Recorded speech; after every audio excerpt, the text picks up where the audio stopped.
kita mempelajari asam nukleat. Nah, kalau asam nukleat itu terkenalnya itu dengan istilah DNA, wes ya. Jadi ada kalau ada apa crime scene gitu ya, kadang suka ada tes DNA dan lain sebagainya gitu. Jadi ini aplikasinya keren banget gitu ya. Oke, nah asam nukleat ya ini typo ya merupakan biopolimer. Nah, jadi ini biopolimer ya. Biopolimer itu maksudnya apa, Bu? Polimer yang ada pada makhluk hidup ya. Biopolimer yang dibangun dari unit sederhana nukleotida. Ada 2 tipe asam nukleat yaitu DNA. Nah, ini apa ya? Kosong di sini. Ini bukan silahkan diisi, tapi ini tuh dia tidak entah kenapa dia tidak tercetak di sininya ya, di PDF-nya. Jadi ini sebenarnya singkatannya ya. Jadi dari DNA itu singkatannya apa? Deoksiribonukleik acid ya. Atau asam nukleat deoksiribosa ya, seperti itu. Kalau RNA ribonukleik acid ya. Nah, tapi sebenarnya kalau orang bilang DNA, RNA itu sudah paham ya. Nah, asam nukleat itu terdiri dari beberapa bagian ya. Jadi ini adalah struktur dari RNA yang ini. Yang ini struktur dari DNA. Sama-sama terdiri dari di sini ada nukleotida ya, ada basa. Ya, ada basanya. Nah, basanya ada yang sama, ada yang berbeda. Untuk basa RNA ada sitosin, guanin, adenin, dan urasil. Sedangkan kalau untuk DNA, sitosin, guanin, adenin, timin. Jadi bedanya hanya di sini. Di sini urasil, di sini timin ya. Kemudian dia juga ada gula. Nah, gulanya bedanya ini adalah gulanya ribosa, yang ini deoksiribosa ya. Kalau dilihat di sini sepertinya juga ada perbedaan struktur ya. Di sini kalau DNA dia ada 2 begitu ya, ada 2. Kemudian ini saling ada interaksi di sini. Ya, jadi ini seperti tersambungkan ya, terhubungkan, tapi sebenarnya ini adalah pasangan basa gitu ya. Kemudian ada fosfat juga. Coba kita lihat di yang berikutnya ya. Oke, ini lebih jelas lah. Jadi monomer asam nukleat itu terdiri dari gula, kemudian ada basa nitrogen ya, yang tadi yang 4 jenis itu, kemudian ada fosfat. Gulanya antara RNA dan DNA itu beda. RNA itu ribosa, DNA itu deoksiribosa. Jadi ada yang hilang yaitu oksigennya. Jadi kalau di RNA ribosa di sininya OH, kalau di DNA deoksiribosa O-nya hilang. Jadi tinggal H-nya saja ya. Dari yang lainnya itu sama. Ya. Kemudian untuk basa nitrogennya tadi ya, basa nitrogennya yang berbeda itu timin dan urasil. Jadi kalau timin itu di DNA, kalau urasil itu ada di RNA ya. Dan ini adalah strukturnya ya. Mungkin Anda pernah ini ya, pernah belajar mungkin waktu di SMA tentang asam nukleat ini ya, dan mereka itu ada pasangan basa ya. Nanti Anda juga akan lihat di sini. Ya. Nah, struktur primer asam nukleat. Ya, struktur primer asam nukleat adalah urutan nukleotida yang dibaca dari ujung 5 aksen ke ujung 3 aksen. Ya. Jadi kalau protein kemarin itu dari ujung N ke ujung C, urutannya pembacaannya seperti itu. Kalau asam nukleat urutannya itu dari 5 aksen ke 3 aksen. Ya. Nah, jadi nanti kalau Anda lihat itu ada urutannya 5 aksen, baru dia nanti biasanya dituliskannya itu hanya basa nitrogennya saja. Karena kan dari segi fosfatnya sama gitu ya. Kemudian gulanya sama. Kan kalau dia DNA pasti ininya ya semuanya deoksiribosa ya si gulanya ya. Kemudian kalau dia RNA pasti satu rantai itu ya semuanya ribosa gitu ya. Ya, nah jadi itu yang berbeda saja yang dituliskan. Jadi 5 aksen nanti baru ditulis C, G, A, T, kemudian 3 aksen. Gitu ya. Nah, seperti itu. Oke, nah jadi dia seperti ini ya. Ini C, tadi apa namanya C itu? Kok jadi lupa? Sitosin ya. Kemudian G, guanin ya. A itu tadi apa? Adenin ya. Kemudian T itu adalah timin ya. Nah, jadi ini seperti ini urutannya. Jadi mereka saling berhubungan di sini ya. Jadi fosfatnya menjadi penghubung ke gulanya ya, seperti itu. Nah, struktur DNA itu tadi kan dia cuman single gitu ya. Nah, single. Tapi sebenarnya dia nanti mempunyai pasangan. Nah, pasangannya ini nanti mereka akan membentuk yang disebut sebagai helix. Ya, nah seperti ini. Ya, seperti ini helix. Jadi DNA merupakan polimer rantai ganda dengan struktur apa ini? Double helix ya. Jadi di sini double helix. Tuh ya. Jadi ini sebenarnya ini satu rantai, yang ini juga rantai yang lain. Jadi bukan di rantai yang sama. Kalau kemarin kita belajar protein itu dia helix juga kan, tapi itu adalah bisa dibilang itu di rantai yang sama ya. Nah, tapi kalau ini justru dia berbeda ya rantainya gitu. Nah, kemudian rantai ganda DNA berorientasi anti paralel. Jadi kalau misalkan kita punya 5 aksen ke 3 aksen, maka pasangannya itu mungkin bacanya lebih gampang gini. Kalau kita punya dari 3 aksen ke 5 aksen, maka pasangannya itu dari 5 aksen ke 3 aksen. Ya, jadi dia anti paralel seperti itu. Dan ini adalah pasangannya ya. Kalau A pasangannya T, kalau G pasangannya C gitu ya. Sebaliknya juga sama. Jadi kalau C pasangannya G, berarti kalau T berarti pasangannya A. Nah, ya, mungkin ini juga Anda pernah kenal. Nah, kenapa mereka bisa berhubungan seperti ini ya? Si ininya A itu dengan T, kenapa G itu dengan C gitu ya? Hal ini diakibatkan karena ada pasangan basa nitrogen. Ya, antara A dengan T itu sama-sama punya istilahnya punya dua ikatan hidrogen yang terbentuk di sini. Kalau C dengan G itu dia punya 3 istilahnya 3 atom yang berpotensi untuk mempunyai ikatan hidrogen. Sehingga kalau A ketemu G ya tidak seimbang ya. Artinya A-nya 2 gitu ya, 2 ikatan hidrogen, sedangkan G-nya itu potensinya adalah 3. Maka pasangannya adalah A dengan T, C dengan G. Ya, sehingga untuk yang lebih sederhananya bisa dituliskan seperti ini pasangannya. Ya, jadi sebenarnya yang terjadi adalah ikatan hidrogen.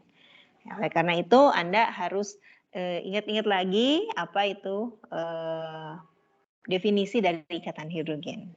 Ya, karena ikatan hidrogen sangat berperan pada struktur DNA ini.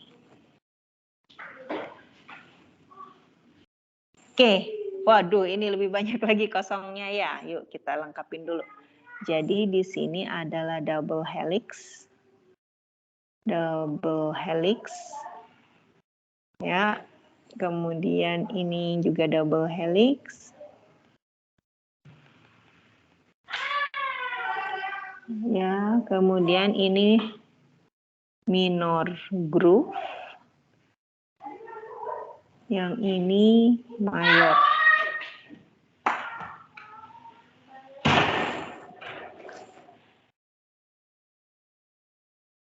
Iya, kemudian sudah. Oke. Nah, baru kita baca ya. Jadi ini adalah geometri struktur DNA. Ya, seperti ini. Dan kalau dilihat, katanya double helix itu adalah putar ke kanan. Jadi dia ke kanan. Seperti itu ya. Jadi dari sini mutar seperti itu. Sini mutar seperti itu, ya. Kemudian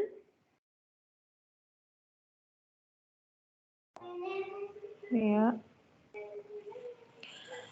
Kemudian double helix DNA memiliki cekungan dangkal. Waduh, yang mana itu ya? Minor groove dan cekungan dalam atau major groove.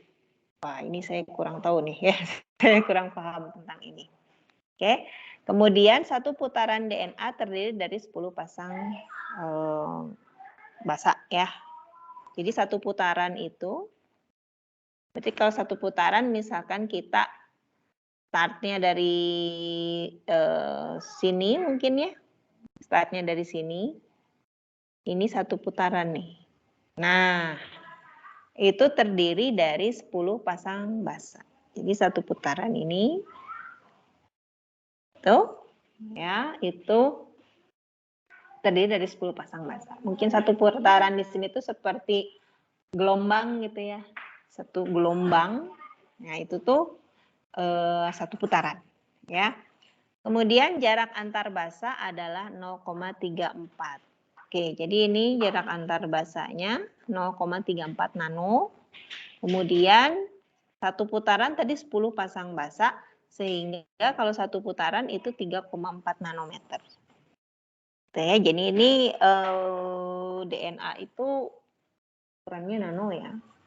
Jadi nano-nano itu, nanoteknologi itu ya sudah ada memang sejak diciptakan oleh penciptanya ya, bumi ini sudah ada yang nano-nano itu. Oke, nah jadi di sini Anda bisa lihat, saya juga kurang tahu kalau misalkan DNA itu seberapa panjangnya ya, saya juga kurang paham tentang itu. Cuman di sini kalau satu putaran DNA itu terdiri dari 10 pasang basa ya, sehingga kalau dihitung panjangnya, jadi panjang itu maksudnya mungkin dia kalau diluruskan mungkin ya, kalau diluruskan mungkin dia panjangnya adalah 3,4 nanometer gitu ya. Kalau diluruskan itu kan dia belok ya, seperti itu. Oke. Nah, ini ada latihan. Yuk kita lihat ya latihannya.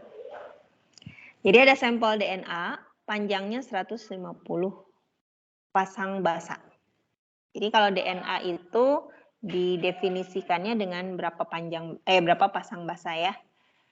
Nah, diketahui mengandung guanin atau G sebanyak 15%. Nah, tentukan katanya komposisi A, G, C, T dalam jumlah dari sampel DNA tersebut.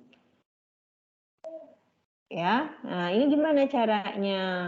Caranya kan itu ada 150 pasang basa. Berarti 150 pasang basa itu seperti gini kan? Ini disebutnya satu pasang basa kan?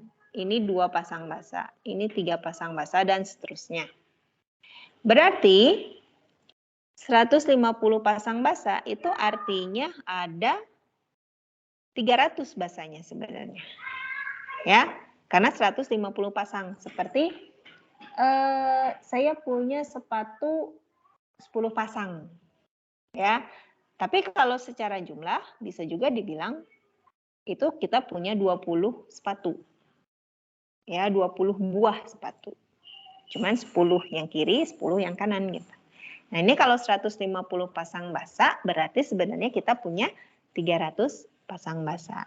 Nah, kalau sekarang kita punya keterangan di sini bahwa guaninnya atau G-nya itu adalah 15%, maka G-nya itu adalah 15% kali 300. Kalau dihitung berarti dia ada 45 buah. Ya. Nah, sekarang kita bisa tentukan sisanya yang lain berapa. C-nya berapa, A-nya berapa. Yang paling mudah adalah menentukan C-nya. karena G itu berpasangan dengan C, maka kalau G-nya 45 buah, ya, maka si C-nya pun akan 45 buah. Ya. Jadi C itu akan sama dengan G, maka dia 45 buah juga. Kemudian A dan T itu pasti dia sama ya. Karena A itu pasti pasangannya T. Jadi kalau A-nya 10, T-nya pasti 10. Maka kalau di sini kita sudah punya 45 buah untuk G, kemudian 45 buah untuk C, maka A dan T itu sisanya A dan T itu adalah 300 dikurangi 90. Ya, 45 dikali 2. Berarti A dan T itu 210 buah. Kalau dibagi 2 berarti ini masing-masing 150 buah. Ya. Nah, jadi seperti itu. Jadi karena dia pasangannya selalu tetap, ya, G itu pasti sama C, A itu selalu sama T, ya. Maka kalau salah satu sudah diketahui, misalkan G-nya berapa, maka C-nya akan kita ketahui dan sisanya pasti A dan T. Ya. Nah, kemudian yang B. Tentukan jumlah putaran. Oh, ya, silakan. Ada yang mau bertanya? Yang A sama T 150 atau 105? Oh, iya, salah saya. 105 betul. Ya, 210 dibagi 2 ya. Oke, makasih koreksi. Ya, nah ini karena angkanya kebalik-balik ya. Oke, baik. Nah, sekarang yang B ya. Yang B itu tentukan jumlah putaran dalam rantai DNA. Jadi si 150 pasang basa ini ada berapa putaran gitu ya. Nah, ini lihat dari keterangan di slide sebelumnya bahwa satu putaran itu terdiri dari 10 pasang basa. Jadi di sini satu putaran sama dengan 10 PB. Berarti kalau kita punya 150 PB, berarti berapa putaran?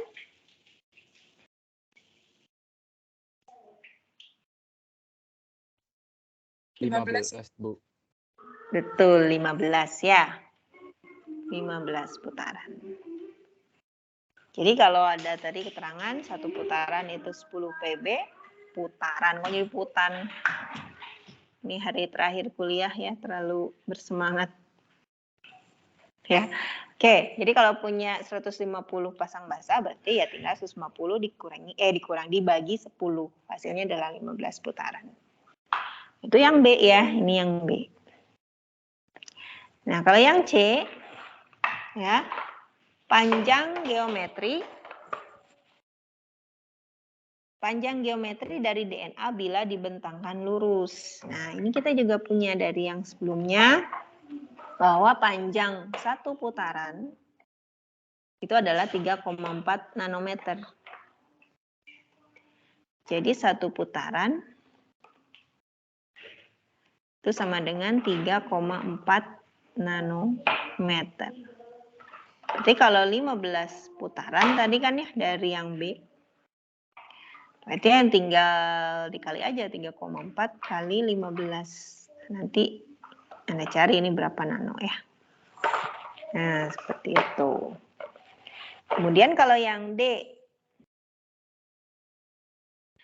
Kalau yang D gimana ini caranya kira-kira? Menghitung jumlah total ikatan hidrogen yang menstabilkan sampel DNA tersebut. Nah, ini gimana?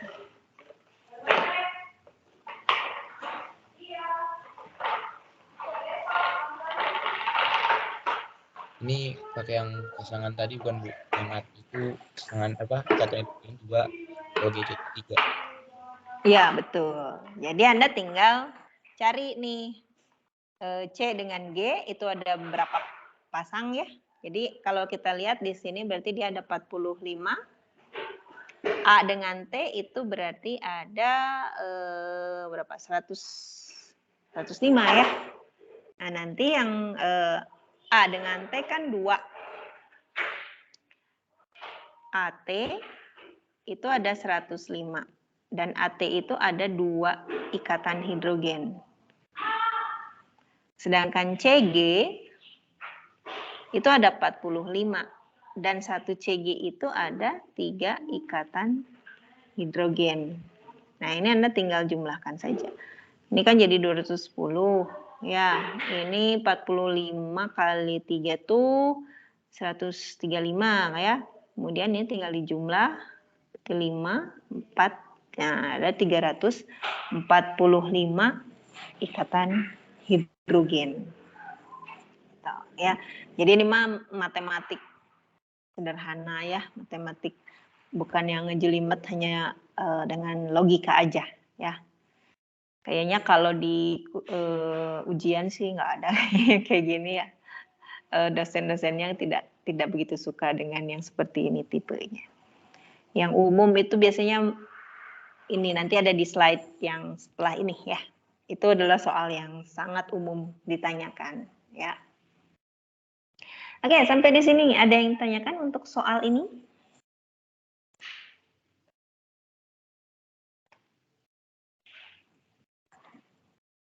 Permisi Bu. Ya. Bertanya Bu. Tadi saya Silakan. Pak Bu, kenapa yang itu jadi 300 Bu? Yang A itu. Oh, yang A. Kenapa jadi 300? Oke. Di situ keterangannya adalah dia 150 pasang basa. Ya. Artinya kan dia 150 pasang basa. Nah, ada kata pasang berarti sebenarnya setiap satu pasang itu isinya 2. Isinya 2 basa kan. Nah, kemudian di sini berarti totalnya itu basanya sebenarnya 300. 150 dikali 2. Gitu. Ya, seperti tadi saya bilang analoginya, Anda punya 10 pasang sepatu. Ya. Tapi kalau dihitung sepatunya per bijinya, per buahnya, sebenarnya kan Anda punya 20 sepatu. Nah, di sini kan si guanin itu adalah nama salah satu basa. Nah, kalau guaninnya dibilang ada 15%, berarti kita bisa cari 15% dari si 300 itu. Seperti itu. Baik Bu, terima kasih Bu.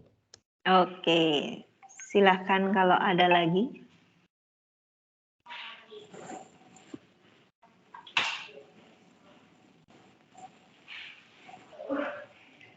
Oke, kalau belum ada, kita lanjutkan ke slide berikutnya ya, ini tinggal dikit lagi.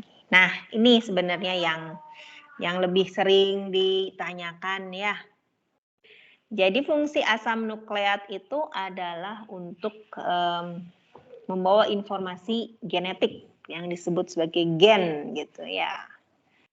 Nah, ini ada hubungannya sama gen halilintar atau enggak ya, nggak tahu nih. Nah, bagian dari DNA yang membawa informasi genetik itu disebut sebagai gen. Informasi pada gen dalam bentuk urutan kombinasi 4 nukleotida disalin ke dalam bentuk mRNA dengan urutan kok 3 ya? Kok 4 ya? Perasaan di sini 3 deh. Ya, ini kalau dilihat di gambarnya kombinasi disalin ke dalam bentuk mRNA dengan urutan yang komplement. Kok 4 ya? Tapi ini perasaan 3. Coba nanti lihat di buku Brady mungkin ya. Di buku Brady mungkin ada keterangannya. Tapi yang jelas kita lihat di sini ada urutan seperti ini ya. Jadi di sini nanti akan ada DNA yang disebut sebagai, ini harus diisi dulu, bentar, ini diisi dulu. Ini diisi non-coding. Non-coding. Strand. Ini coding strand. Yang ini coding strand. Ya, ini sepertinya kalau dimiringkan ya hurufnya, jadi hilang di PDF-nya sini. Jadi ini itu adalah huruf-huruf yang dimiringkan. Karena kalau dalam bahasa Indonesia, kalau istilah asing atau kata asing, ya itu dituliskan secara miring gitu ya. Jadi di sini dimiringkan tapi nggak kebaca jadinya. Oke.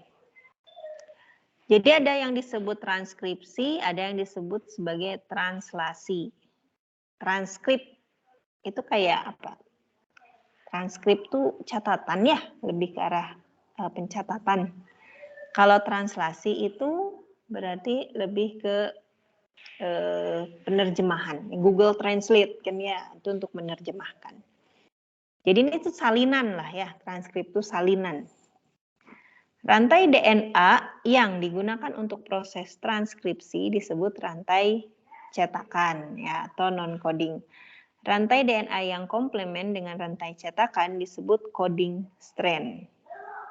Ya, jadi ada yang disebut coding strand. Ya, kemudian nanti ada yang disebut sebagai non-coding strand. Ya. Kemudian urutan mRNA sama dengan urutan pada coding strand, kecuali timin pada DNA diganti dengan urasil pada mRNA. Kode yang terkandung dalam urutan mRNA kemudian ditranslasi ke dalam urutan asam amino. Oke, jadi kalau kita punya DNA, ya, kemudian DNA itu nanti dia bisa transkripsi ke mRNA, ya. Jadi ini dipasangkan lagi, misalkan ini dari 3 aksen ke 5 aksen, ya, A, C, C, A, C, C, G, A, G, T, misalkan gitu, ya. Kemudian nanti dia ketemu mRNA, maka terjadi proses transkripsi. Kalau tadi 3 aksen ke 5 aksen kan dia anti paralel ya, jadi 5 aksen ke 3 aksen. A itu pasangannya harusnya T kan kalau di DNA. Tapi di mRNA nggak ada T, adanya U. Maka A jadi U, C jadi G, C juga jadi G, A jadi U, dan seterusnya, T jadi A. Tuh ya. Nah, kemudian ini di mRNA itu diterjemahkan atau ditranslasikan menjadi asam amino. Jadi kalau ada 3, ya, 3 basa ini, ya, 3 nukleotida ini, makanya ini saya agak kurang yakin dengan 4 ini ya, karena di sini 3 dan setahu saya juga 3. Ya seingat-ingatnya saya ya, karena saya juga terus terang waktu S1 itu tidak begitu menyukai ini ya, biokimia. Karena aduh pusing banget gitu, lihat muter-muter, melingkar-lingkar gitu, saya kurang suka gitu dengan itu. Jadi seingat-ingatnya saya gitu ya, alhamdulillah lolos ya, lulus apa lolos ya, nggak tahu nih. Itu 3 gitu. Nah di sini 3 itu kemudian ditranslasikan menjadi asam amino. Jadi kalau misalkan UGG, ya, dia punya database gitu. Oh, kalau UGG itu triptofan. Gitu. Kemudian kalau ada UUU, oh kalau UUU itu adalah fenilalanin. Kemudian kalau GGC, ya, itu glisin. Kemudian kalau ada UCA, oh itu serin. Tuh, ya. Nah, jadi di sini tuh penting nih. Transkripsi itu penting. Jangan sampai salah. Karena kalau di sini salah, ya, di sini salah. Misalkan ini tuh harusnya susah ya, nggak ada. Misal di sini nggak ada yang mirip ya. Misal aja nih, misal nih. Harusnya UUU ya supaya dia jadi fenilalanin. Nggak taunya jadi UUA misalkan ya, UUA. Di sini nanti dia bukan fenilalanin, dia akan ditranslasikan ke asam amino yang lain. Nah, seperti Anda tahu kemarin, protein itu nanti dia punya struktur beberapa ya. Jadi ini dari struktur primer, nanti masuk ke struktur sekunder, nanti masuk ke struktur tersier, kemudian nanti masuk ke struktur kuartener. Yang gawatnya kan yang itu masih saling berhubungan tuh antara yang primer ya, nyambung nanti ke sekunder, nyambung ke tersier, nyambung ke kuartener. Kuartener itu adalah yang protein yang sudah mempunyai fungsi. Seperti dia enzim gitu ya, atau dia hormon gitu. Nah, kalau itu salah satu fungsi-fungsinya ya. Nah, kalau dia nanti harusnya bentuknya itu misalkan aja nih, bentuknya itu harusnya bulat ya, misalkan si struktur kuartenernya itu nanti harusnya bulat. Bulat ini kalau bulat dia nanti bisa berperan sebagai hormon, misalkan gitu. Ya. Tapi ternyata karena ada salah di sini di proses ini ya, sehingga nanti bentuknya tidak bulat si struktur kuartenernya. Bentuknya malah jadi lonjong misalkan. Nah, kalau jadi lonjong, dia itu tidak berfungsi sebagai hormon. Jadi normalnya itu bulat, ini lonjong, ya. Nah, sehingga di situ ada yang disebut kelainan genetik. Tuh, ya. Dan kelainan genetik itu sampai saat ini ya tidak bisa diobati ya. Istilahnya itu bukan penyakit jadinya, karena itu memang ya udah dari sononya gitu. Ya. Nah, sehingga kalau ada kelainan genetik biasanya yang bisa ditreatment itu bukan mengubah gennya, tapi bagaimana misal dia tidak bisa menghasilkan hormon X misalkan. Ya sudah, berarti apakah disuntikan hormon tersebut misalkan gitu ya. Ataukah misalkan akibat tidak punya hormon ini maka akan berpengaruh misalkan pada fungsi tubuhnya seperti apa, maka itu ditopang misalkan dari luar gitu ya. Tapi tidak menyelesaikan masalah ke dalamnya gitu. Jadi hanya akibatnya apa, nah itu yang diobati. Gitu, ya, nah sistem-sistem atau penyakit-penyakit yang seperti itu umumnya ya hanya biasanya tidak sembuh ya, tapi hanya treatment saja. Gitu, ya. Nah, perubahan itu karena apa gitu ya? Mutasi gen itu karena apa? Ya banyak faktor ya, dan mungkin sampai sekarang juga belum diketahui faktor utamanya apa. Tapi ada yang bilang ya misalkan dari gadget gitu ya, ada radiasi seperti itu, atau dari makanan misalkan dari pestisida dan lain sebagainya. Ya wallahu alam gitu penyebab pastinya dari mana ya. Nah, jadi dari situ kita mencoba memahami kenapa ada kelainan genetik itu faktornya dari mana. Faktornya adalah dari sini ya. Jadi ada salah di sini. Karena ini gawat ya. Jadi kalau misalkan ada satu saja yang salah ya, maka efeknya bisa fatal. Ya. Makanya kalau kita melakukan kesalahan itu kadang efeknya ada yang kecil gitu ya, tapi ada juga yang besar.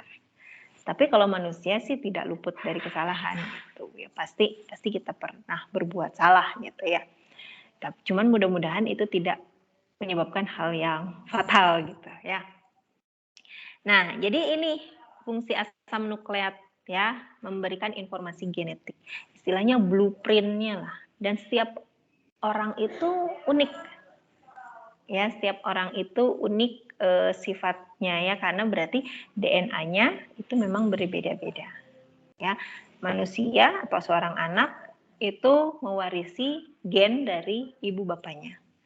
Jadi kadang ada yang mirip dengan bapaknya gitu ya, kadang sebelah lagi mirip dengan ibunya, gitu, ya unik, ya luar biasa ya, ciptaan Tuhan itu luar biasa ya. Maka kadang DNA ini juga suka dipakai, misalkan ini anak siapa gitu ya, ini anak siapa bapaknya gitu. Kalau kalau ibunya biasanya udah pasti ibunya itu, karena ibunya yang melahirkan itu ya. Tapi bapaknya, nah bapaknya siapa gitu ya, si A, si B, si C, ini sinetron banget nih ya.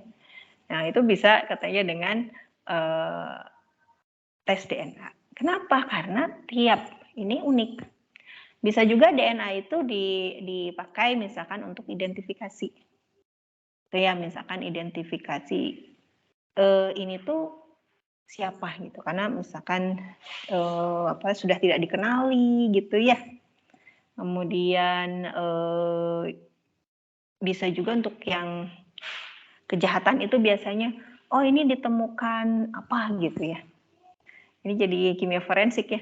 Misalkan ditemukan di situ ada rambut misalkan, ya ada rambut yang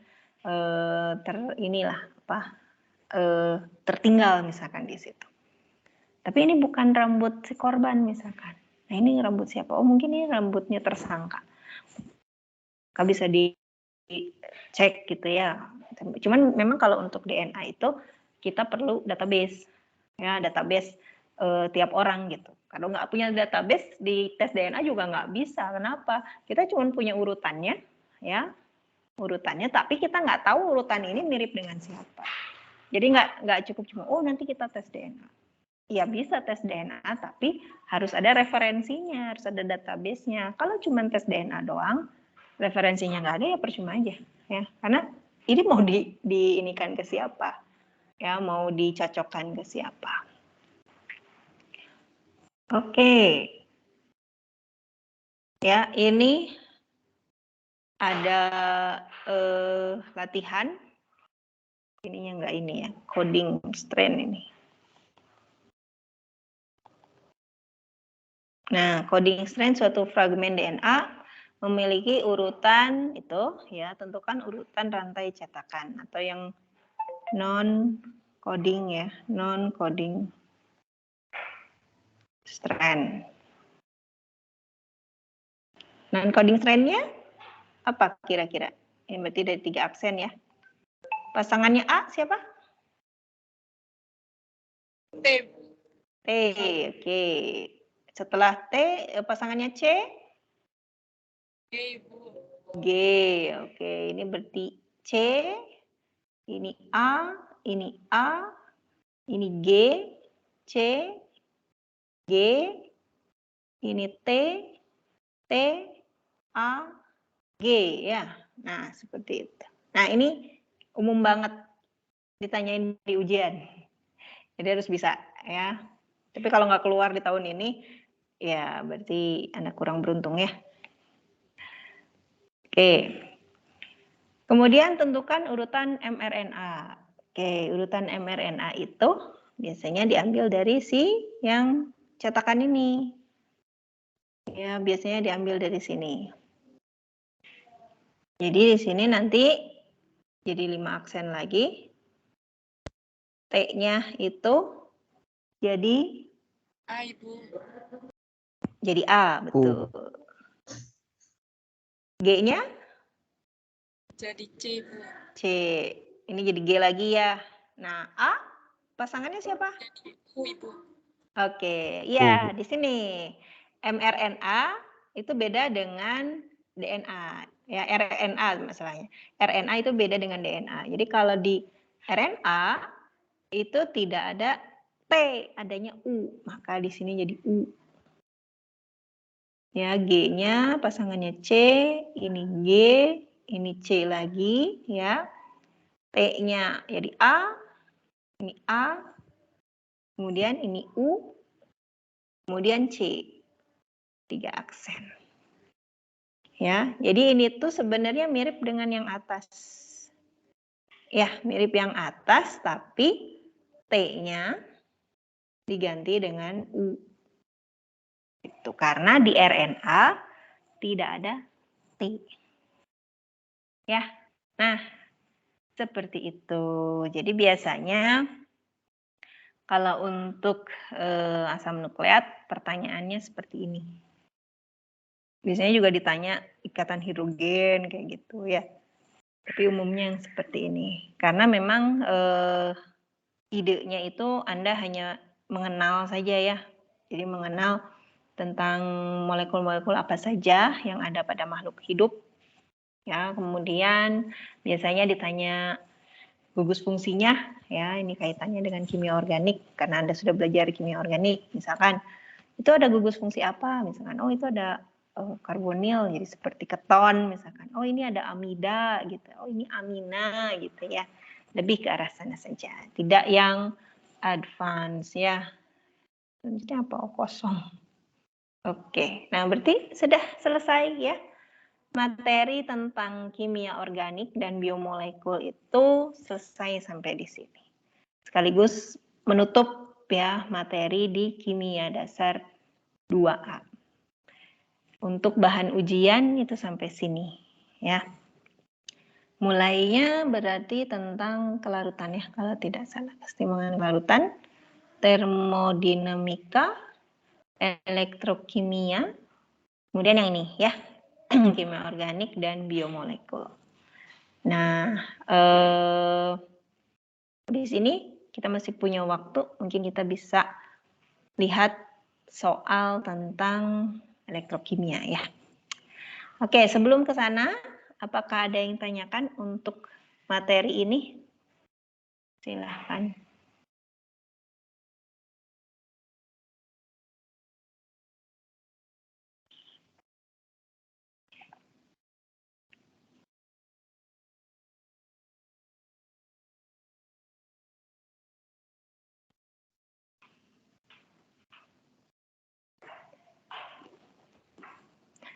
Oke, kalau tidak ada yang tanyakan, kita coba soal saja ya. Kita coba latihan soal. Udah di sini aja. Oke. Saya tulis aja soalnya. Ya. Ini tentang elektrokimia dulu ya. Jadi ini ada soal berikut ini adalah data setengah reaksi beserta data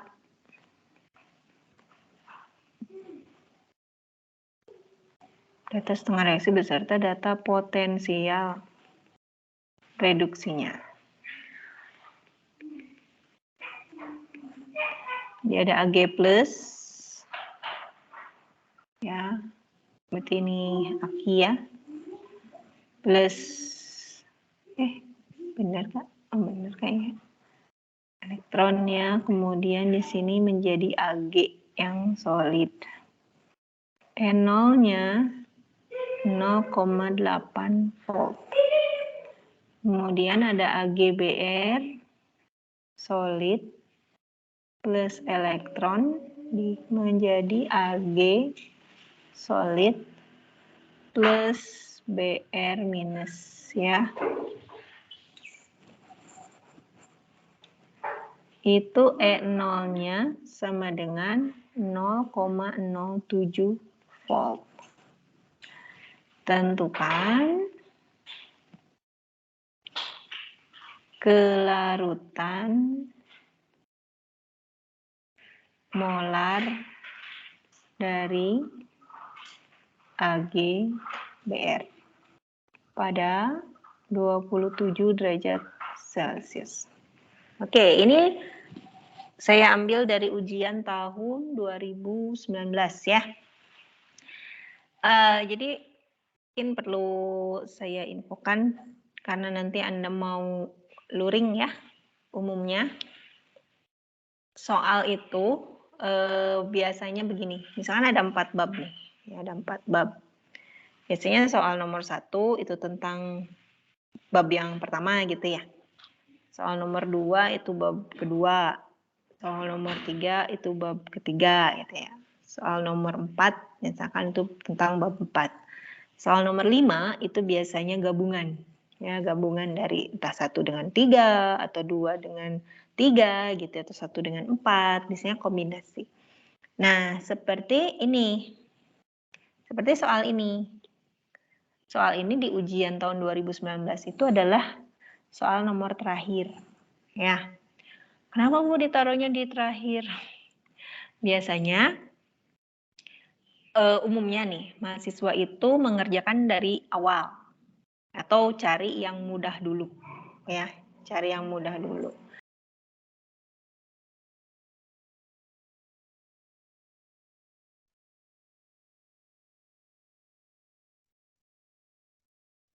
Nggak selalu sih, biasanya kita taruh di belakang ya, di paling belakang karena itu kayak bonus aja, bukan bonus sih. Kalau bonus mah berarti boleh dikerjakan atau tidak ya. Tapi itu kayak nguji aja gitu. Ini benar bisa atau enggak gitu ya. Nah, itu biasanya ditaruh di belakang dan biasanya poinnya tidak terlalu besar ya, karena biasanya di soal terakhir itu yang ngerjain tuh betul-betul yang masih punya waktu ya, atau masih punya tenaga.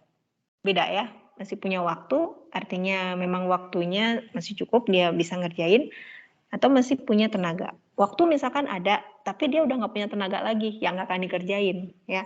Tapi kalau misalnya waktu ada, terus masih punya tenaga, biasanya dikerjain, ya. Dan biasanya yang paham, yang ngerjain itu biasanya yang paham betul dengan materinya, gitu ya. Nah, jadi nanti tuh biasanya di soal terakhir itu, kalau kami ya ini dulu waktu sebelum pandemi, itu kan meriksa manual ya. Itu ada ceritanya. Jadi kalau yang kebagian nomor terakhir, itu happy biasanya. Sore saya meriksa nomor terakhir. Kenapa? Karena cuman ada, biasanya cuman ada 2 jenis. Yang pertama kosong, ya. Yang kedua diisi, tapi banyaknya, lebih banyak diisi tapi nggak beres. Jadi kayak cuman, oh ini diketahui gitu ya, ini ditanyakan terus apa jawabannya nggak ada. Jadi istilahnya hanya beberapa orang saja yang bisa mengerjakan, ya. Dan lebih banyak yang kosong biasanya. Jadi kalau kosong, pemeriksa senang dong. Ya udah dia nggak usah meriksa kan. Oh ya ini 0, ini 0, 0. Ya, jadi seninya ya, dan kami akan merasakan lagi yang seperti itu kalau betul-betul jadi luring ya si ujiannya. Nah, ini adalah contoh yang seperti ini ya. Nah, jadi ini adalah kombinasi. Jadi kalau Anda lihat, ini kan sebenarnya elektrokimia nih. Ini elektrokimia nih. Ya. Tapi yang ditanyain kelarutan molar. Kelarutan dong gitu ya. Nah, ini kayak gimana? Gitu ya. Kuncinya adalah Anda memahami data ya, memahami apa yang ditanyakan. Misalnya seperti ini, ya. Kalau kita lihat di sini, tentukan kelarutan molar dari AgBr. Berarti kan ada reaksi pelarutan, ya, reaksi pelarutan. Nah, kita lihat reaksi pelarutan itu berarti kalau kita punya AgBr, ya. Kita punya AgBr solid, ya, berarti itu dia akan terlarut menjadi Ag plus, tuh ya, kemudian ditambah Br minus.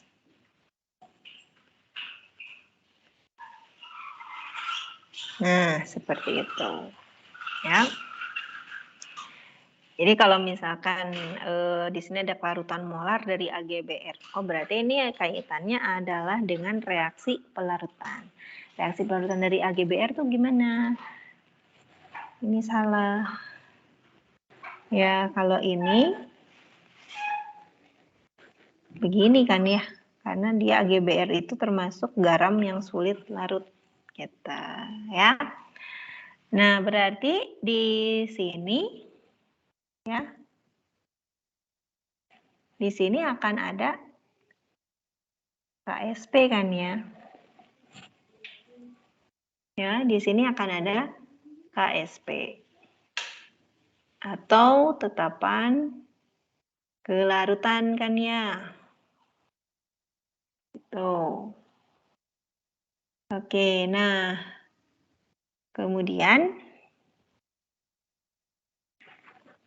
kita bagaimana cara mendapatkan nilai K?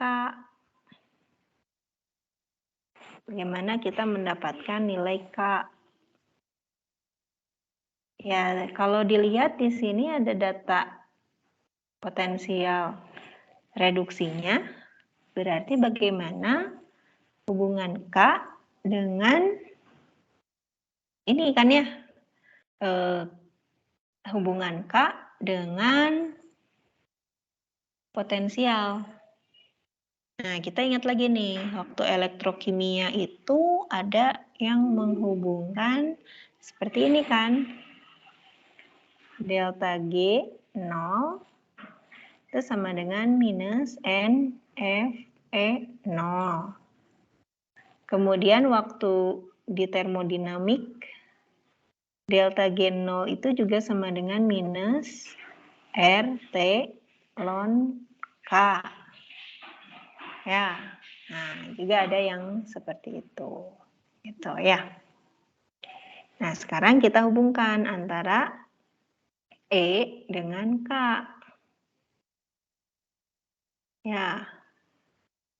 E dengan K. Gimana caranya nih?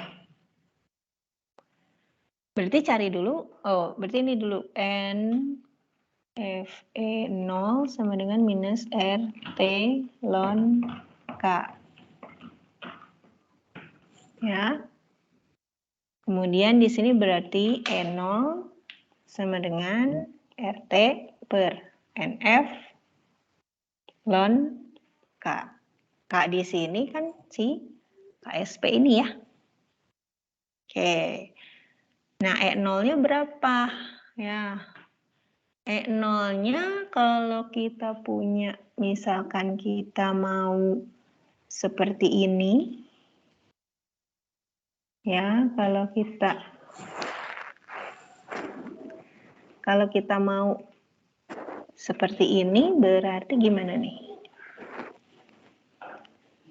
Berarti ada dua tuh ya si persamaan reaksinya AgBr.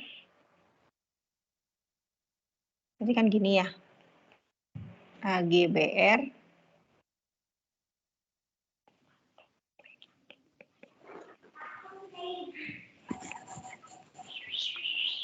AgS plus Br minus ya. Ini N0-nya sama dengan 0,07 volt. Kemudian kita pengen di situ Ag plusnya. Oke, jadi yang atas AgS ya menjadi Ag plus elektron. N0-nya di sini jadi minusnya kan ya. Jadi di sini minus 0,8 volt. So ya, kemudian ini Anda satukan jadinya AgBr. Ini bisa kita eliminasi. Ini juga kita eliminasi. Jadi AgBr menjadi Ag plus dan Br minus. E-nya, N0 selnya gitu ya. Ini ditambah ya. Nah, jadinya minus ya, minus 0,73 volt. Tuh, ya. Oke, nah ini kita bisa masukkan ke E0 sama dengan E0 sel ini maksudnya RT per NF ln K ya. E0 selnya berapa? Minus 0,73. R-nya berapa? 8,314. T-nya berapa? Nah ini, jangan kebiasaan T-nya. Oh, T-nya 25 derajat Celcius, jadi 298. Ternyata di sini diminta 27. Berarti 300. N-nya di sini hanya ada 1 ya. 1. Kemudian F-nya 96.500. Ya. Ln K. Coba Anda hitung K-nya dapatnya berapa?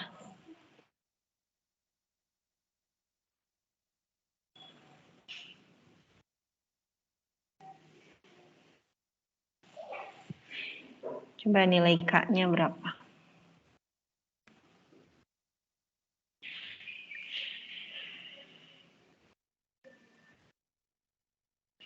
Saya dapat 5,1992 dikali 10 pangkat min 13, Ibu. 5, Kalau dibulatkan 5,42 dikali 10. 5, berapa tadi? 5,4. 5,2. 42, Ibu. Oh, 42.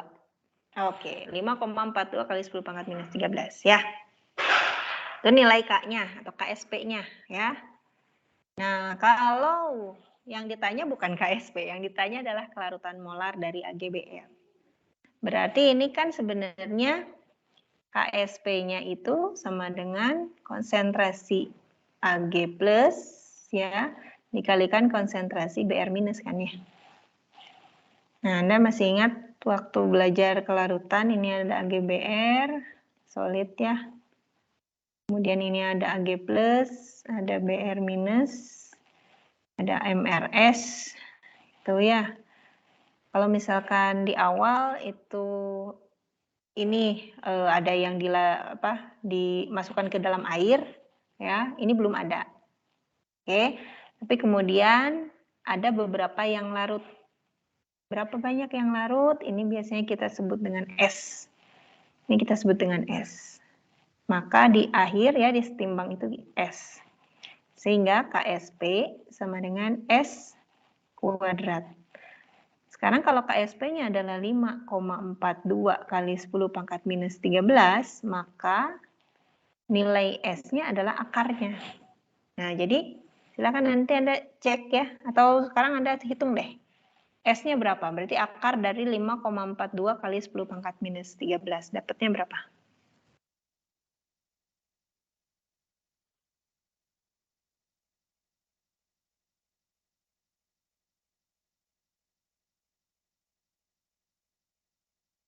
Dapat 7,36 kali 10 pangkat min 7. 7,36? 36. 10 pangkat minus 7.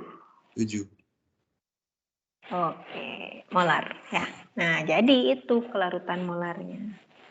Nah, jadi di sini ini kalau dosennya masih pada mood bikin soal yang kayak gini ya. Karena kan kita udah 2 tahun nih ya, soalnya lebih ke isian gitu ya. Nah, itu kalau sudah kembali ke asalnya ya, soal-soal begini itu bisa muncul kembali ya. Jadi kombinasi dari beberapa konsep ya, apalagi ini ada termodinamikanya ya, ada kelarutannya, kemudian ada elektrokimia ya, kemudian ada yang biomolekul, ada kimia organik, itu bisa kombinasinya dari keempat bab tersebut ya. Nah, di sini biasanya harus berpikirnya agak tenang ya. Tenang, dipikirkan dulu ini tuh sebenarnya seperti apa gitu ya. Misalkan seperti ini, yang diberikan adalah data potensial reduksi, yang ditanyakan adalah kelarutan molar. Ya, maka Anda harus ingat, sebentar ini kelarutan molar ya. Oh, berarti ini pelarutan nih, pelarutan AgBr. Oke, di pelarutan AgBr itu ada tetapan kesetimbangan ya, karena AgBr itu termasuk garam yang sulit larut. Nah, KSP itu tetapan kesetimbangan. Tetapan kesetimbangan apa hubungannya ya sama elektrokimia gitu ya, sama potensial sel. Oh, ada, yaitu di sini hubungannya.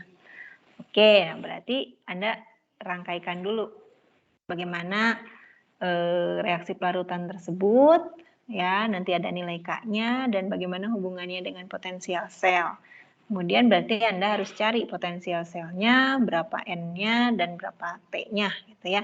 Dari situ Anda dapat tetapan kesetimbangannya, kemudian Anda tinggal hubungkan antara tetapan kesetimbangan dengan kelarutan molar. Oke, sampai sini dulu. Ada yang tanyakan untuk soal ini? Silahkan. Saya izin bertanya, Bu. Iya, silahkan. Kalau itu, Bu, NF-nya tuh nilainya dari mana ya, Bu? Yang 9650 liter itu. Yang 9650 itu dapatnya dari mana, Bu? NF-nya itu dari mana, Bu? NF-nya? Oke, sebentar. Ini nolnya hilang. Oke. Jadi kalau persamaan ini itu didapatkan dari sini ya. Jadi ada dua persamaan tentang delta G0, maka didapatkan seperti ini. Kemudian nilai N dengan F-nya dari mana, Bu? N-nya itu adalah jumlah elektron yang terlibat. Berapa jumlah elektron yang dikeluarkan dan berapa jumlah elektron yang dikonsumsi. Ini yang dikeluarkan, ini yang dikonsumsi. 1 nilainya, maka di sini 1, tapi saya tidak tuliskan ya. Di sini saya tidak tuliskan karena kan 1, tidak usah lah ya.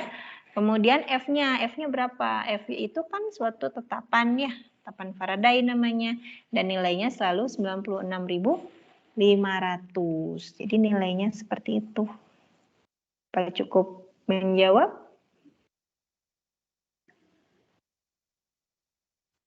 Menjawab, Bu. Makasih, Bu. Oke, baik. Silahkan selanjutnya. Ibu, saya izin bertanya, untuk N-nya Silakan. itu bisa kita anggap dari koefisien akhir AGBR-nya ya, Ibu? Untuk N-nya. N-nya itu intinya adalah N-nya berapa elektron yang yang terlibat dalam reaksi tersebut. Ya.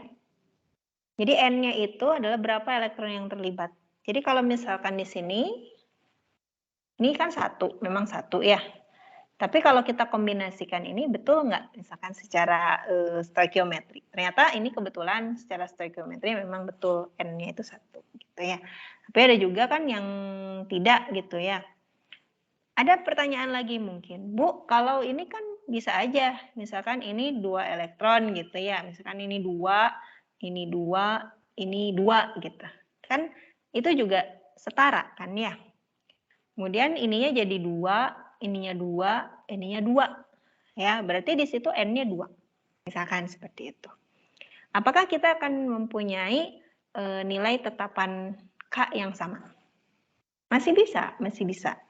Kenapa? Karena nanti seperti itu ya, nanti tuh sebentar, kalau 2 ya, kalau di sininya 2. Oh, yang bisa itu yang Ki sih sebenarnya. Ya. Paling di sininya nanti yang agak berbeda.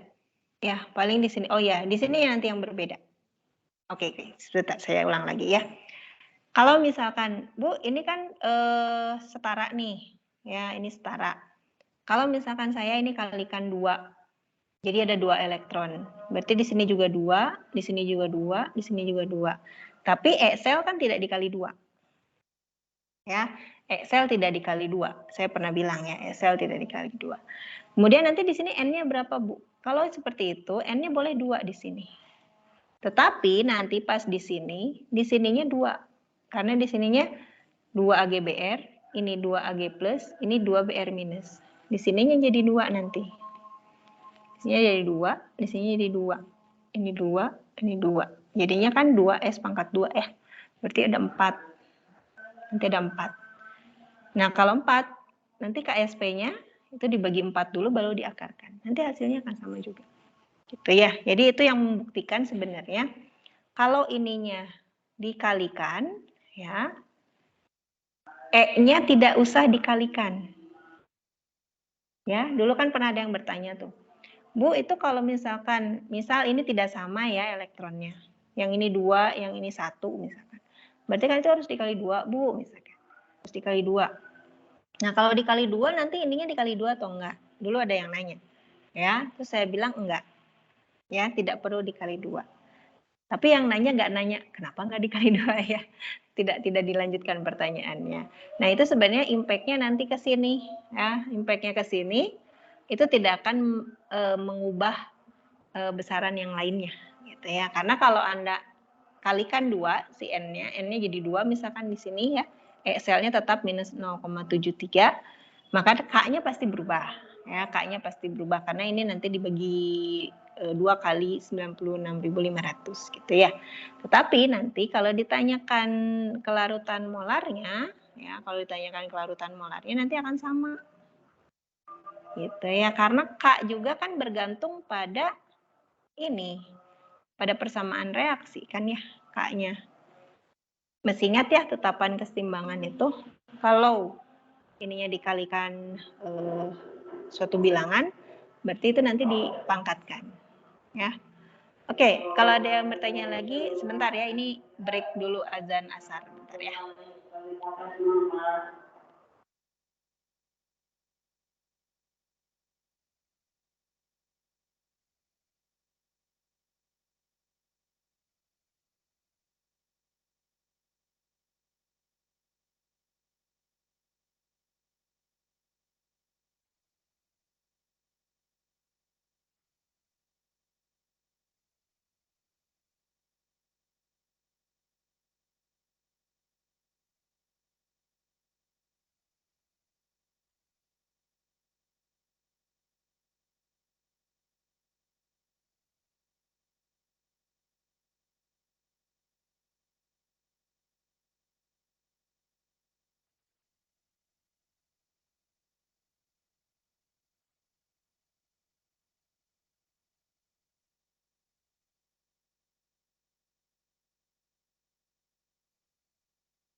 Oke, kita lanjutkan kembali.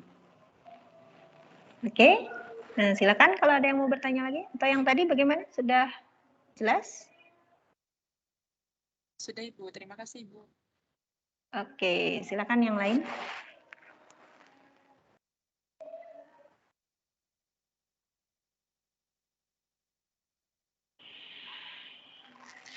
Kalau tidak ada, kita coba soal yang lain ya. Oke, kita coba soal yang lain. Oh, tambah ya. Mana ya? Insert new page. Oke. Nah, ini juga dari soal ujian. Tapi ini tentang ini ya, tentang kimia organik ya. Coba. Kalau saya punya merah. Kalau saya punya senyawa ini, ya, ini senyawa 1.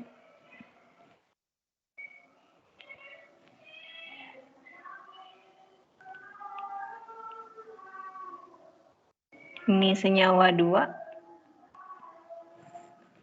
Kemudian ini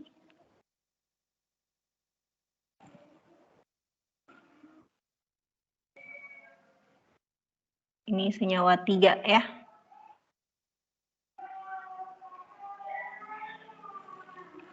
Yang senyawa 1 namanya apa ya? Benzen, Bu. Benzen. Tuh. Benzena ya. Yang nomor 2 apa senyawanya? Heksana, Bu. Heksana, betul.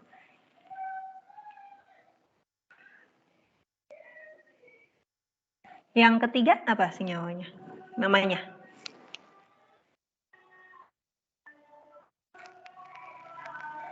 Ada lingkarnya. Kalau ada lingkar disebutnya?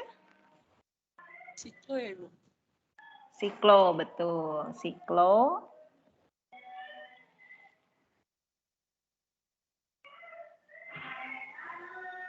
Siklo. Kemudian di sini ada berapa C-nya? Ada 6. C-nya ada 6.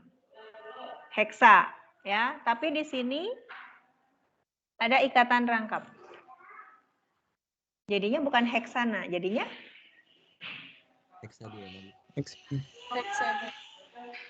heksena. Kalau diena itu ada 2. Ya, ini jadi sikloheksena. Ya. Kenapa bukan heksana, Bu? Karena di sini ada ikatan rangkap. Berarti bukan alkana. Berarti dia alkena. Ya, sikloheksena. Ya. Nah, itu yang umum.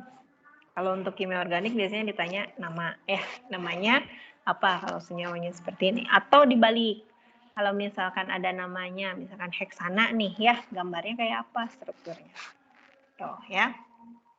Nah, kalau ditambahkan reagen ya, senyawa ya, reagen itu reaksi lah gitu. Ditambahkan reagennya adalah Br2 ya.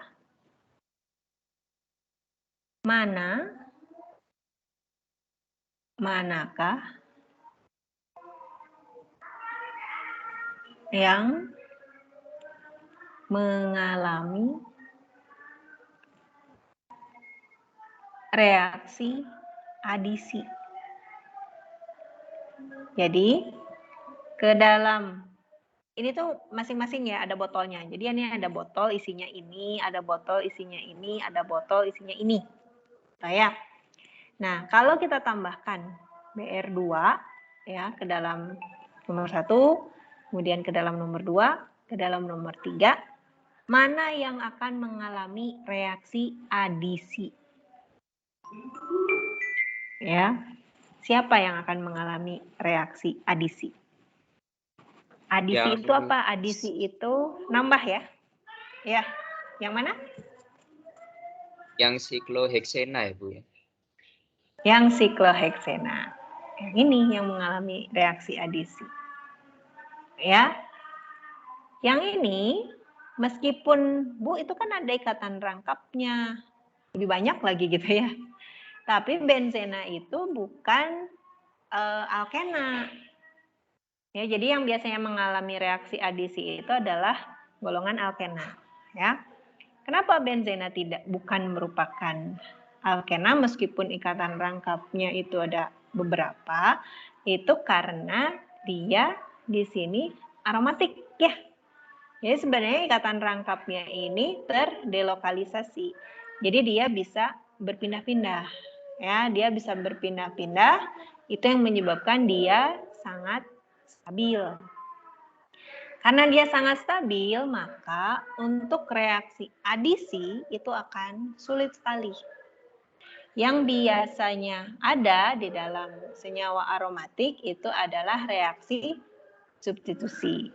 Ya, jadi biasanya kalau reaksi yang ada itu adalah substitusi. Itu pun dengan kondisi yang harus menunjang ya. Jadi bisa suhunya dinaikkan atau menggunakan katalis ya atau menggunakan reaksi yang sangat kuat ya. Oke, sebentar ini ada yang menangis ya.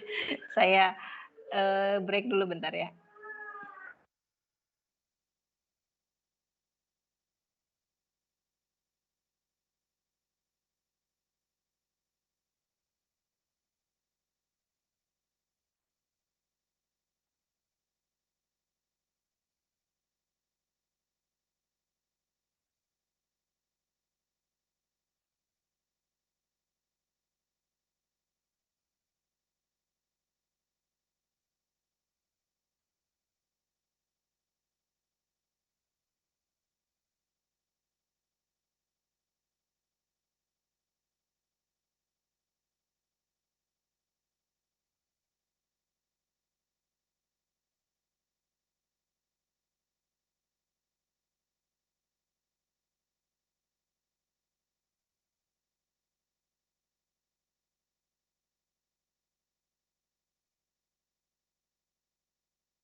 Oke ya, kita mulai lagi. Oke, ya. Jadi di sini ada 3, ya, ada 3 senyawa. Jadi di sini penamaan Anda harus bisa, kemudian reaksi juga. Ya, mungkin reaksinya tidak yang susah-susah lah ya. Jadi yang basic saja itu harus Anda kuasai gitu ya. Jadi sekali lagi yang mengalami reaksi adisi itu hanya yang ini. Ya. Yang ini paling dia substitusi, bukan adisi ya. Yang ini pun substitusi. Jadi meskipun si benzena ini punya ikatan rangkap, tetapi dia tidak mengalami reaksi adisi karena ikatan rangkapnya itu tidak bisa diganggu. Ya, karena adisi itu adalah dia istilahnya mengganggu ikatan rangkap di sini. Sehingga nanti hasilnya itu tidak ada ikatan rangkap lagi gitu ya. Nah, kalau di sini berarti artinya kita akan menghilangkan salah satu ikatan rangkap misalkan di sini ya. Dan itu tidak bisa karena ikatan rangkap di dalam benzena itu dia terdelokalisasi sehingga dia sangat stabil. Gitu ya. Oke, nah kemudian ini ada soal yang lain. Misalkan ada suatu polimer ya. Yaitu plexiglass katanya. Ini adalah struktur polimernya. Ya. Jadi mungkin di sini jangan H lah. Di sini gitu ya. Panjang aja. Jadi artinya nyambung terus ke sana ya, sebelah kiri. Kemudian di sini ada CO2, CH3. Di sini CH2. Di sini C, sini CH3, kemudian di sini ada CO2, CH3 lagi, di sini CH2, sini C, CH3, CO2, CH3, sini CH2, ya.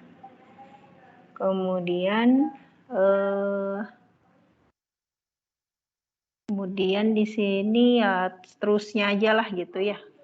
Karena ini panjang ya. Nah, ini akan panjang lah seperti itu. Oke, nah sekarang kalau Anda melihat struktur polimer yang namanya plexiglass itu seperti ini. Adakah C yang merupakan C chiral? Ada atau tidak?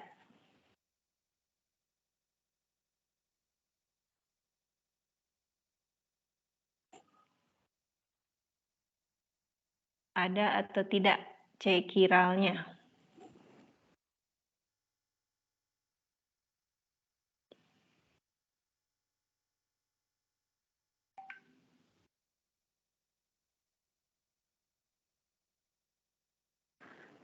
Ada tidak?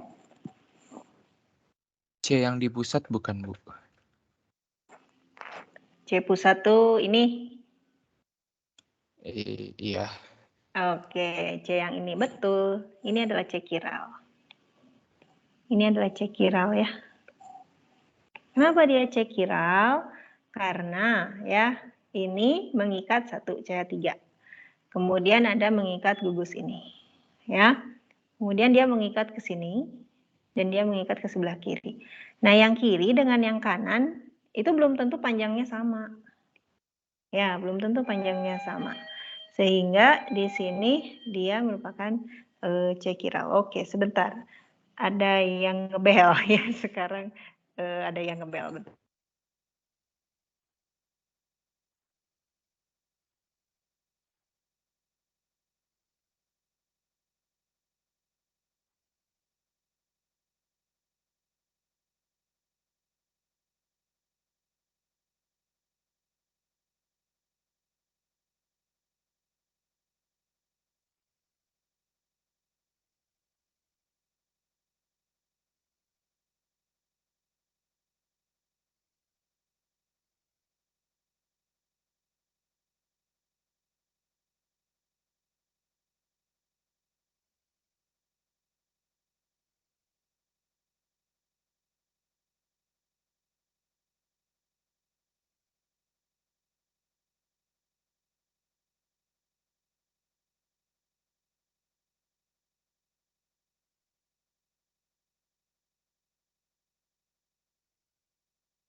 Oke, kita lanjutkan lagi. Aduh, hari ini banyak interupsinya ya, maaf. Oke, ya. Jadi di sini ada cekiral ya. Nah, yang namanya polimer itu pasti akan sangat panjang gitu ya. Sehingga bisa jadi di sini pun ke kiri dan ke kanan itu tidak sama ya. Sehingga masih dibilang cekiral. Jadi cekiralnya banyak. Ya. Kalau yang ini jelas tidak karena dia mengikat 3 atom yang sama ya, yaitu H. Yang ini juga tidak karena mengikat 2 atom H yang sama. Di sini juga tidak, di sini juga tidak. Itu ya. Jadi di sini yang cekiralnya hanya yang ini saja. Oke, nah kalau Anda diminta untuk menggambarkan struktur monomer plexiglassnya ya, itu yang mana gitu ya. Caranya Anda lihat nih, ini kesamaannya gimana ya? Oh, kesamaannya di sini ada CO2 CH3. Oke, ini juga sama. Kemudian di sini ada CH3. Oh, mengikat ke sini ya. Mengikat ke sini. Yang ini juga sama seperti itu. Nah, kemudian di sini mengikat CH2. Di sini juga mengikat CH2. Di sini juga mengikat CH2. Kita turunkan dulu unit ulangnya.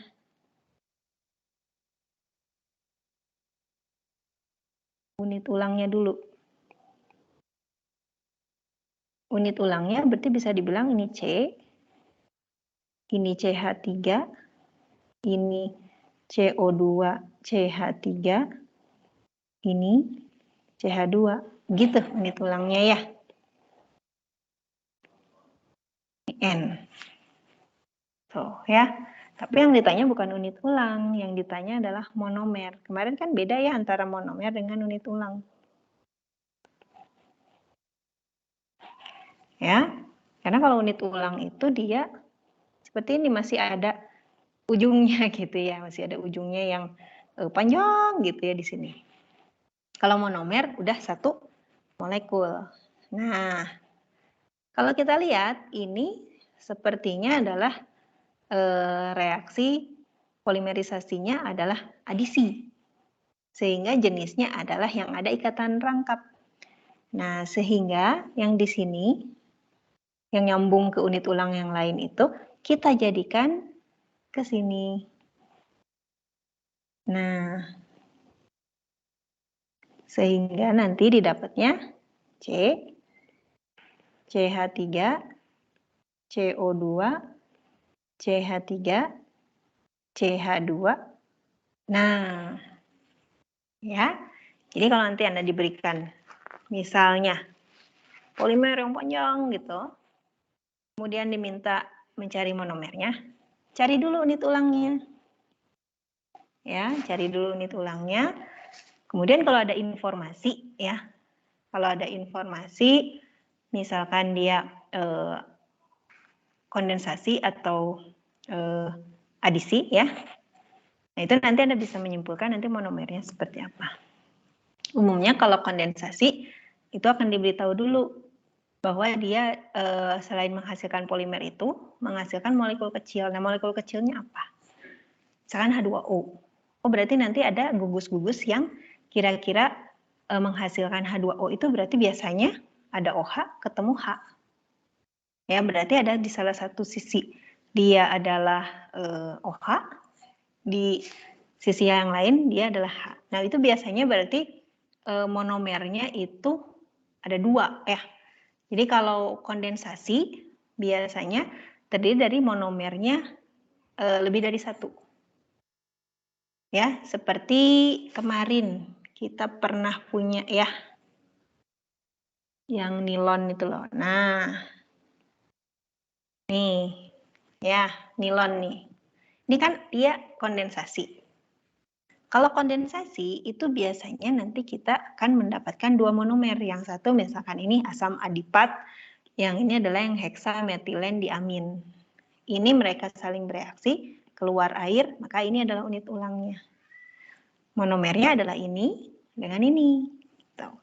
Tapi kalau reaksi adisi itu biasanya ya monomernya 1. Nah, monomernya 1 misalkan adalah apa namanya? Etilen. Ya. Ya sudah, 1 saja itu. Monomernya etilen saja. Maka nanti jadinya seperti ini. Itu ya. Jadi kalau misalkan ada polimer panjang, tentukan monomernya, dicari dulu unit ulangnya apa. Ya. Nah, habis unit ulangnya ketemu, baru nanti ini kira-kira polimerisasinya apa ya? Kalau dilihat ini sama semua ya, itu sudah hampir pasti adalah adisi. Kalau adisi, syaratnya adalah biasanya ada ikatan rangkap. Nah, ya. Kalau misalkan, oh ini ternyata ada keterangan bahwa ini adalah polimerisasinya kondensasi, menghasilkan misalkan air selain dari polimer ini. Oh berarti dia akan ada 2 jenis monomer. Ya, yang satu ada gugus OH-nya, kalau air ya, yang satu ada gugus H-nya. Baru nanti Anda bisa tentukan monomernya apa, ya. Ini ya. Oke, kemudian ini ada pertanyaan selanjutnya. Dari monomer ini, ya, ada gugus fungsi apa saja? Ya, katanya 2 gugus fungsi pada monomer plexiglass. Benar-benar plexiglass ya, pakai P. Bukan plexiglass, ya, plexiglass. Oke. Coba. Ini monomernya. Gugus fungsi apa? 2 gugus fungsi yang ada dalam monomer plexiglass. Yang pertama gugus fungsi apa?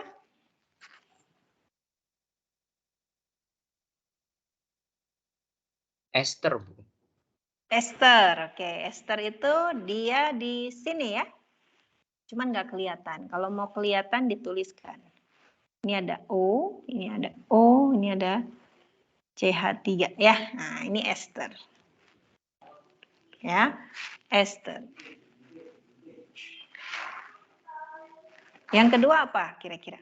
Selain ester.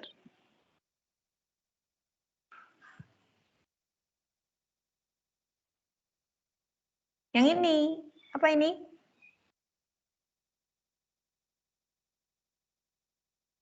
Disebutnya apa ini?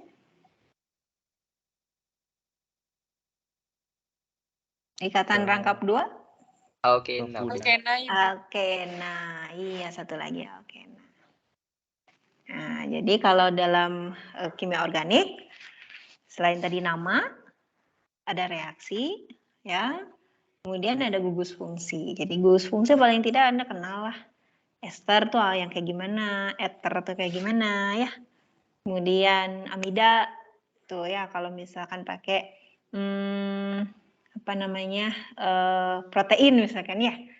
Protein. Nah, di dalam protein itu ada gugus apa misalkan gitu ya. Oh, itu amida gitu. Atau ada suatu laktam misalkan ya. Nah, laktam itu kan dia mengandung amida ya. Nah, seperti itu. Jadi itu adalah contoh-contoh soal ya yang ada di ujian sebelumnya tentang bagian elektrokimia, kemudian yang kimia organik. Gitu. Tentu saja yang namanya variasi soal itu akan banyak ya. Misalkan nanti Anda lihat soal, kok ini nggak sama dengan yang dilatihkan misalkan ya. Kok ini nggak sama dengan yang diajarkan kemarin gitu ya. Ya karena memang kita memberikan soal yang standar gitu. Misalkan yang seperti ini, umumnya biasanya seperti ini. Tapi yang namanya kreativitas bikin soal itu kan nggak bisa dihalangi ya. Jadi nanti bisa aja nanti muncul jenis-jenis soal yang baru. Maksud baru di sini adalah belum pernah Anda lihat sebelumnya gitu. Tapi apapun soalnya, bagaimanapun soalnya, kalau Anda paham ya bagaimana konsepnya, itu insya Allah Anda akan bisa mengerjakannya. Kuncinya adalah satu ya, Anda pahami konsepnya. Ya. Kedua, Anda sering berlatih soal. Gitu. Jangan hanya latih soal saja. Berlatih soal tapi nggak ngerti konsepnya juga sulit. Kenapa? Karena latihan soal itu kadang kita jadinya menghafalkan caranya. Ya. Oh, kalau begini pertanyaannya, begini jawabannya. Oh, kalau begini ditanya begini jawabnya. Tapi ketika ada soal yang beda, gitu ya, tanpa Anda mengerti konsepnya, Anda bingung nantinya. Tapi kalau hanya belajar, paham konsepnya saja, tapi tidak pernah latihan soal, itu jadi kaku. Kenapa? Karena Anda tahu teorinya, oh ini teorinya begini, oh ini teorinya begini, oh kesetimbangan tuh begini, oh kelarutan molar tuh begini misalkan. Ya, tapi ketika lihat soal, Anda bingung mengaplikasikannya. Ini pakai yang mana ya? Ini pakai yang mana ya? Nah, jadi yang betul itu ya, pahami konsepnya sebelum Anda latihan soal, baru setelah itu Anda latihan soal. Gitu ya. Insya Allah lah kalau dua-duanya ini bisa ya, bisa Anda jalani, itu Anda bisa untuk mengerjakan soal apapun. Mau dikombinasikan bab 1 dengan bab 2 misalkan. Bab 2 dengan bab 3 atau terserah berapa gitu ya. Tapi yang jelas Anda bisa lah. Gitu ya, insya Allah. Oke, sebelum ditutup, jika ada pertanyaan silahkan.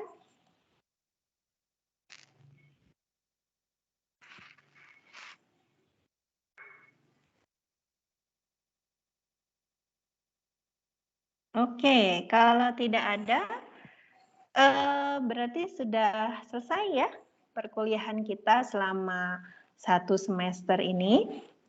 Untuk bahan, kecuali yang ini ya, yang kimia organik dan biomolekul itu belum saya upload. Tapi yang lain seingat saya sudah ya di Teams maupun di Edunext. Nah, untuk yang ini nanti akan saya upload mungkin setelah ini ya. Setelah ini akan saya upload sehingga Anda bisa belajar kembali. Kemudian saya lihat ada yang merekam juga, jadi itu bisa dijadikan bahan untuk belajar juga ya. Oke, terima kasih selama 1 semester ini ya menemani saya. Ya gimana lagi, memang kita dipasangkan ya oleh akademik. Saya mohon maaf jika selama interaksi ya, baik di kelas maupun ada yang menjapri saya, itu saya ada perkataan gitu ya yang kurang berkenan lah di Andanya, mohon dimaafkan. Kemudian apa yang saya sampaikan ya, mudah-mudahan bermanfaat ya bagi Anda. Bila tidak di masa sekarang, mungkin di masa depan ya. Kemudian apalagi ya? Oke, saya juga mendoakan ya supaya Anda bisa menjalani TPB ini dengan sukses ya. Jadi ini sudah akhir nih, TPB-nya hampir berakhir dan Anda bisa memasuki prodi yang memang Anda inginkan gitu. Tapi kalaupun tidak ya, misalkan wah saya tidak masuk prodi yang saya inginkan, jangan berkecil hati ya. Anda sudah masuk ITB, saya yakin prodi di ITB itu semuanya baik ya, semuanya bagus, semuanya punya prospek masa depan tentunya. Jadi tidak begitu masalah lah kalau misalkan Anda tidak memasuki prodi yang diinginkan ya. Anda masih tetap punya masa depan yang cerah insya Allah ya. Yang harus Anda lakukan adalah Anda terus berusaha melakukan yang terbaik gitu ya. Supaya apa ya, Anda juga ada kepuasan gitu. Saya sudah berusaha gitu ya. Saya sudah berusaha yang terbaik. Kemudian hasilnya ya kita pasrahkan saja dengan yang mengatur hidup kita ya. Yang penting adalah kalau manusia itu berusaha. Ya. Manusia itu cuma bisa berusaha karena dia bukan maha kuasa kan ya. Jadi hanya bisa berusaha dan berdoa. Ya. Terus putusan akhirnya itu ada di yang maha kuasa dan yakinlah bahwa itu adalah keputusan yang terbaik untuk Anda. Ya. Semoga Anda sukses ke depannya. Tidak hanya sukses di TPB saja, sukses juga nanti di tahun-tahun yang akan datang ya. Mungkin itu saja dari saya. Terima kasih. Kalau ada hal-hal yang ingin Anda tanyakan, bisa menghubungi saya secara pribadi lewat Teams ya. Kita akan melakukan ujian itu kalau tidak berubah, rencananya berarti setelah Lebaran tanggal 14 Mei ya, hari Sabtu secara luring. Mudah-mudahan Anda semua sehat ya, bisa kembali ke Bandung dengan sehat, dengan selamat, dan bisa menjalani ujian-ujian ya, meskipun ya ampun berat banget ya, saya lihat tuh komen-komennya ya, ada yang di Instagram, ada yang di Twitter ya. Ini adalah bagian dari kehidupan. Mungkin Anda mengalami masa yang tidak enak, tapi yakinlah nanti ada hikmahnya semuanya juga ya. Oke, sekian dari saya. Terima kasih atas perhatiannya selama ini ya. Selamat sore semuanya, selamat berlibur ya, mungkin berkumpul dengan keluarga. Oke, wassalamualaikum warahmatullahi wabarakatuh. Waalaikumsalam. Terima kasih. Terima kasih, Bu. Oke. Waalaikumsalam. Terima kasih banyak, Bu. Ibu, saya berencana foto bareng tapi anak-anak udah live.